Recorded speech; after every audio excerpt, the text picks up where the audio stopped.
Assalamu alaikum. I am Bibi Nasrin. I am a student of Department of Banking and Insurance, University of Rajshahi. Today is my presentation topic about government policy and international trade. At first, I discuss about what is trade policy.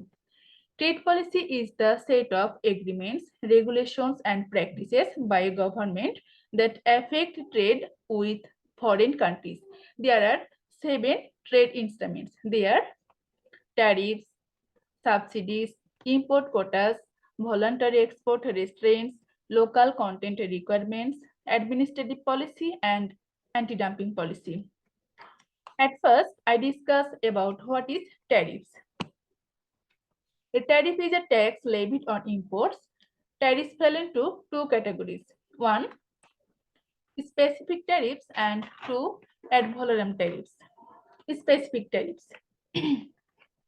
Specific tariffs are levied as a proportion of the value of the imported, and ad valorem tariffs are levied on as a proportion of the value of the imported goods. In most cases, tariffs are placed on imports to protect domestic producers from foreign competitors by raising the price of imported goods. However, tariffs also produce revenue for the government. Until the income tax was introduced, for example, of the US government received most of its revenue from tariffs. Then, subsidies. A subsidy is a government payment to a domestic product.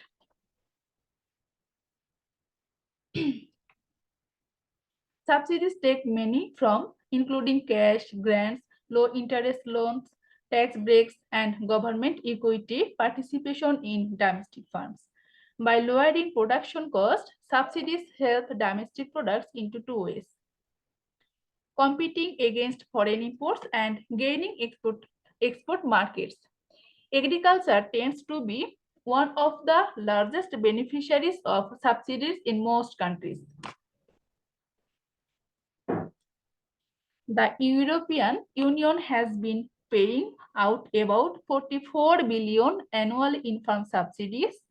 The farm bill that passed the US Congress in 2007 contained subsidies of $289 billion for the next 10 years. Then, import quotas. An import quota is a direct restriction on the quantity of some good that may be imported into a country. The restriction is usually enforced by using import license to a group of individuals for farms or farms. For example, the United States has a quota on cheese imports. The only farm allowed to import cheese are certain trading companies, each of which is allowed the right in import a maximum number of pounds of cheese each year.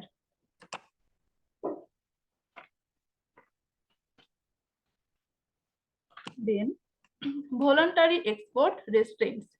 A voluntary export restraint is a quota on trade imposed by the exporting country, typically at the request of the importing country's government.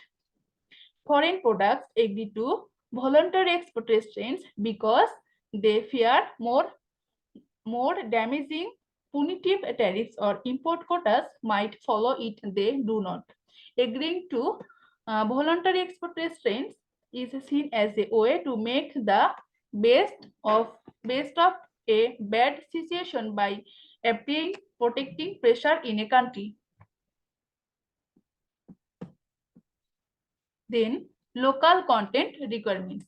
A local content requirement is a requirement that some specific fraction of a good be produced domestically. The requirement can be expressed either in physical terms or in value terms. Local content regulations have been widely used by developing countries to shift their manufacturing base from the simple assembly of products whose parts are manufactured elsewhere into the local manufacture of component parts. They have also been used in developed countries to try to protect local jobs and industry from foreign competition. Then, administrative policies. In addition to the formal instruments of trade policy, governments of all types sometimes use formal or administrative policies to restrict imports and exports. Administrative trade policies are bureaucratic rules designed to make it difficult for imports to enter a country. It has been argued that the Japanese are the masters of these trade barriers. In recent decades, Japan's formal tariff and non-tariff barriers have been among the lowest in the world. In 2016, 6% of the 4.9 million cars sold in Japan were foreign and only 1% were US cars. Then, anti-dumping policies.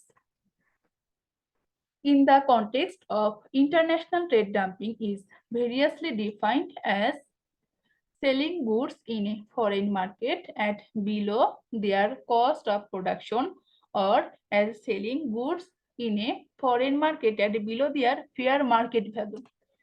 Dumping is viewed as a method by which firms unload excess production in foreign markets.